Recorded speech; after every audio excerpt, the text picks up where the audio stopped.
and welcome. My apologies, sorry. Hold on. My apologies. Hello, everyone, and welcome to another IMCO with myself, Jonathan Chan. So glad that you can join me today for lunch live, virtually here on Facebook Live. And so, another IMCO, another week. And when we look back at this past week, what topped the news this past week? That I can offer you a Christian opinion, my Christian opinion to you. Well, the picture on my right or to your left is what topped the news this past week. If you were aware or you were reading some of the top headlines, recently, this past Monday, there was a rally or a demonstration of a group of people just bringing to the public's attention that of the ongoing escalating anti-Asian hate crimes that have been going on in this province. And one of the articles wrote about this demonstration, and the headline was actually quite shocking. It was on the CTV News. And for those of you who don't know what I'm talking about, I included the link at the bottom of this description. This CTV News, this article was one of many articles. News 1130 also had one. CBC, the local CBC Vancouver News, also had one talking about this particular headline. And the headline goes like this. It says, data shows Vancouver had the highest number of anti-Asian hate crimes in North America in 2020. That's shocking. Vancouver having the highest number of anti-Asian hate crimes in North America. Now, if you're like me who follow the news on CNN, CBS, the NBC, I watch all those news channels as well that's happening in the States. I find that very shocking because there were quite a few Asian hate crimes down there as well, notably in San Francisco, and also the recent shootings in Minnesota, where a shooter just gunned down quite a few Asians, Asian women down in Minnesota. So you probably heard that story as well. So it's kind of shocking then, it is shocking to know that this data, this recent study, now let me see here. It's done by the Center for the Study of Hate and Extremism at California State University, San Bernardino. Did I pronounce that right? San Bernardino? So they did a study, and it showed that Vancouver saw more reported anti-Asian hate crimes in 2020 than any other city in North America. Vancouver, our beloved city. The city that I thought that would be the nicest place to live and the nicest people around, but apparently I'm wrong. And unfortunately, to many Asians, and in this article that they've interviewed, it's not surprising. Now, being born and raised in this province, born and raised in Coquitlam, just a case in point, personally. From grades 1 to 7, I was pretty much one of two token Asians in our school. Racism has been always around, especially anti-Asian racism and anti-Asian hate. It's just, I think, what this article is saying, as I'm reading through this, as I read it, is that it's always been there. It's always been escalating, but it was not until recently, this past year or this past 2 years of COVID, that it just made public, that it became more publicized, it became more known, because, hey, there are more and more people that want to put blame on something, and the most likely to blame are Asians for this COVID-19. And that's what the article is saying here. So that's what topped the news this past week. The study that was found that Vancouver topped the North America with the anti-Asian hate crimes. But also it's intriguing that they were saying how this was done in the States. This study was done in the States, and one of the surveyors said, even admitted that culture is different between Vancouver and down in the States. And what does he mean by that? He means that like down in the States, Asians down there don't really report claims, nor do they know what qualifies as a hate crime. And so there are fewer reported claims in the States than it is in Canada. So case in point, here's an example that he said. In Alabama, there are literally 0 anti-Asian hate crimes. 0. Now, does that mean that there are none? No, it's just that there are no one there making a claim. Because he states that there may be people that don't even know what qualifies as a hate crime.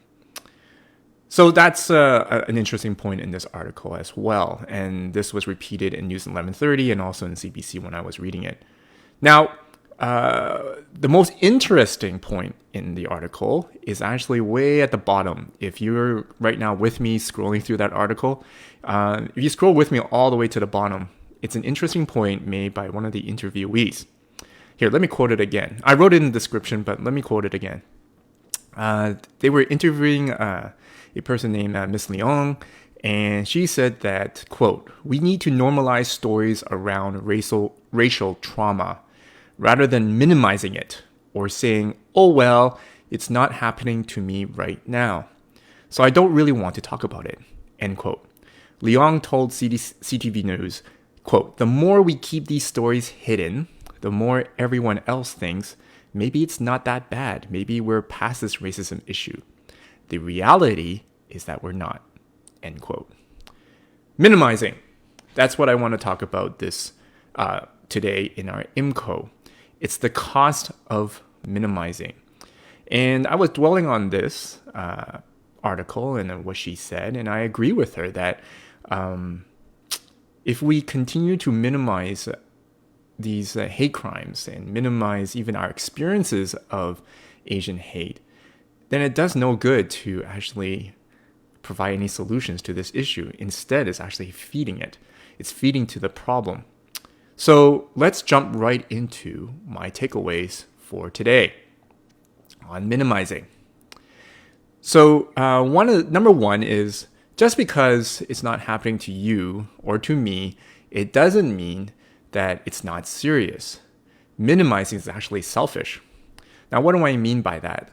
Well, I hate to say it, but I read comments, okay? I read comments on posts done by 1130 and CTV News, and I'm saddened to see some of the comments made by people. They would say, especially Asians. So I'm talking to you Asians here as well, you and me alike, peer to peer.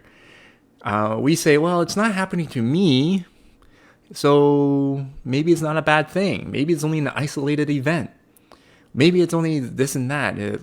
I haven't experienced any racism or any hate against me, so maybe it doesn't exist. I want to say to you, maybe you're not aware. Maybe you've been inculcated with the mentality that what is known to be hate crimes, it's happened so often to you or I that we don't even notice it anymore, that we make it a norm. And just like the folks in Alabama, the Asians in Alabama, they think it's the normal thing. Oh, that the way they treat me, it's probably a normal thing. It probably happens to everyone. So therefore, I won't call it a hate crime, an anti-Asian hate crime. No, that's actually wrong. Just because it's not happening to you doesn't mean it's not serious. It could be that we're just inculcated with that type of culture. We're convinced that that is the right way of thinking or the right way of acting towards Asians, and therefore we ignore it. But we can't. And that's the danger of minimizing. Minimizing tends to make things that have happened frequently, they make it look like it's right. And it's not. It's wrong. The more frequent it is does not make it right. And so we cannot minimize that. And that's the cost of minimizing. The cost of minimizing is actually normalizing bad behavior.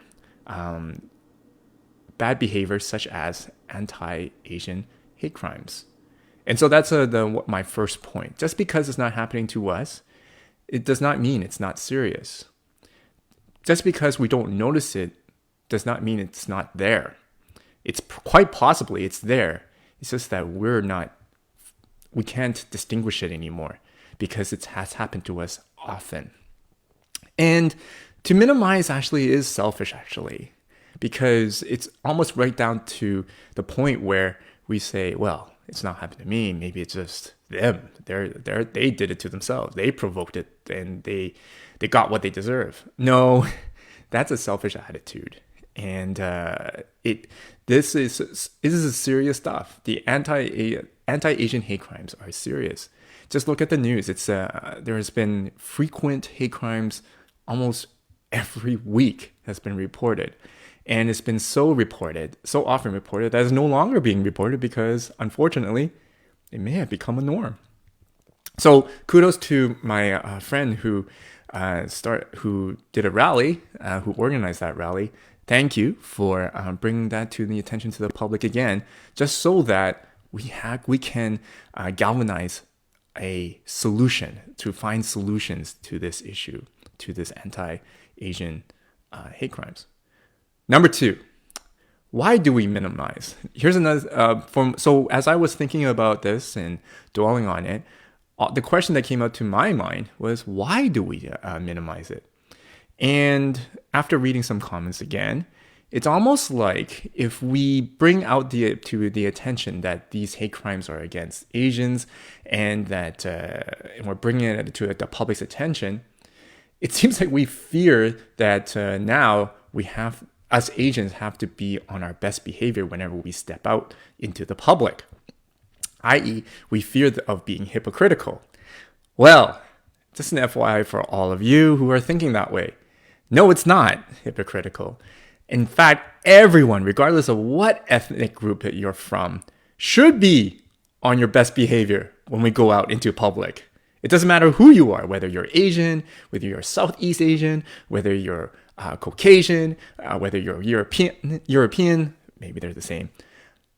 Everyone has to be in their best behavior when they go out. So no, it shouldn't be something that we shouldn't minimize this anti-Asian hate crime to minimize it just because we fear that we may be called out, or maybe we called out for hypocrisy. No.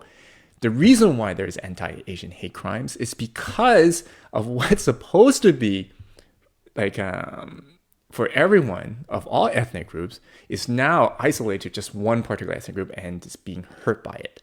And people are putting all their blame onto this ethnic group. And that's wrong. Lastly, there is no love in minimizing. Rather, there are costs such as victim blaming. Oh boy, did I see that often in those Facebook posts and comments and below and all the YouTube comments. I see a lot of the comments being made of saying, oh, they deserved it, or they provoked it, or they deserve what was coming. Well, I don't think those ladies who got shot in those massage parlors in Minnesota deserve what they got.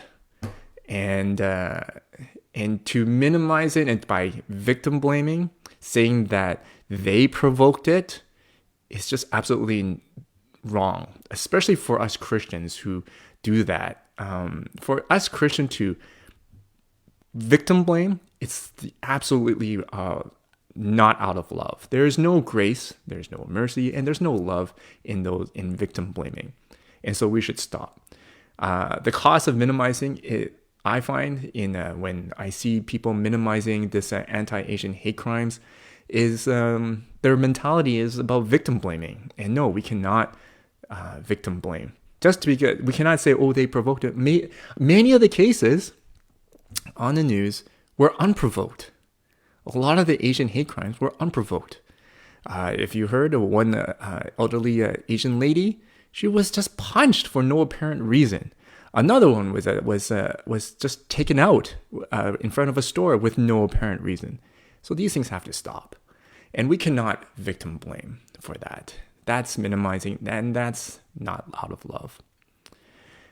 Now, I did see a few Christian comments from Christians who I know, And they would quote, unfortunately, they would quote some Bible passages that are totally out of context. However, I have to bring it up anyway.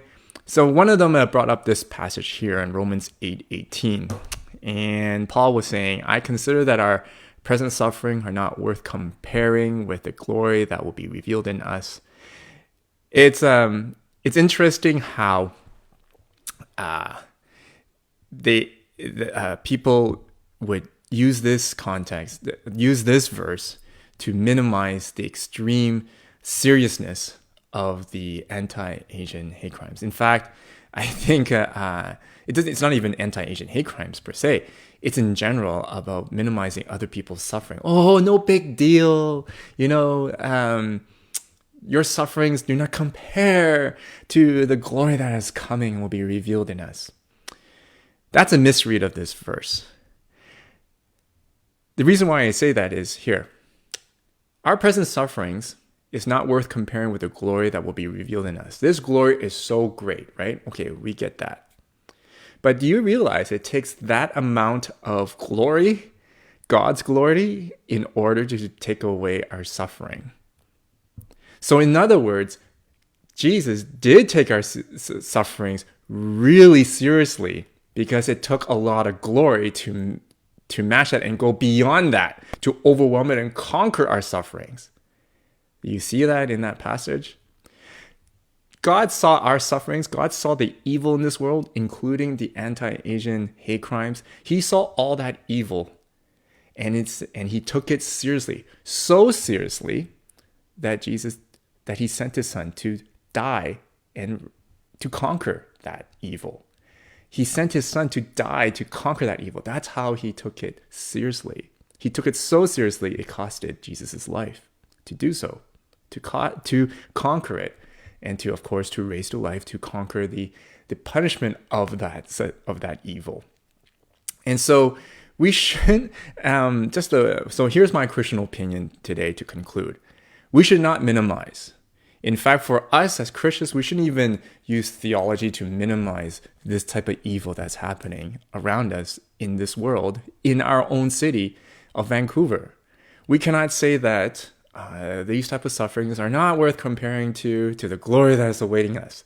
No, it was serious enough that it costed Jesus' life. This evil that exists in our city is serious enough that it costed Jesus his life. And he saw it serious enough in order that there was needed God's glory to conquer it. Not any type of glory, not just a little bit of glory, but it has to be God's glory to conquer it and to overwhelm it and to obliterate it. And so if he saw it that way, shouldn't we as Christians see anti-Asian hate crimes that way as well?